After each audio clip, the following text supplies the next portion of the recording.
Iran এবং যুক্তরাষ্ট্র সদ্য একটি নাজকীয় শর্ত সাপেক্ষ 2 সপ্তাহের যুদ্ধবিরতিতে পৌঁছেছে, যেখানে তেহরান গুরুত্বপূর্ণ হরমুজ প্রণালী অবিলম্বে পুনরায় খুলতে সম্মত হয়েছে। একটি চমকপ্রদ রাতের ঘোষণায় প্রেসিডেন্ট ট্রাম্প জানিয়েছেন, যদি এই কৌশলগত জলপথ, যা বিশ্বের 1/5 তেল পরিবহন করে, নিরাপদে এবং বিলম্ব ছাড়াই পুনরায় চালু করা হয়, তাহলে যুক্তরাষ্ট্র ইরানের উপর সব ধরনের হামলা স্থগিত করবে।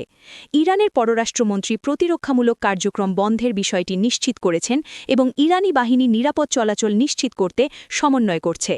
পাকিস্তানের জরুরি মধ্যস্থতায় হওয়া এই বিস্ফোরক চুক্তি উচ্চ পর্যায়ের আলোচনার জন্য একটি সংকীর্ণ সুযোগ তৈরি করেছে, যা পূর্ণমাত্রার যুদ্ধ ঠেকাতে পারে। এই খবরে তেলের দাম হঠাৎ কমে গেছে এবং বিশ্ববাজার কিছুটা স্বস্তির নিঃশ্বাস ফেলেছে।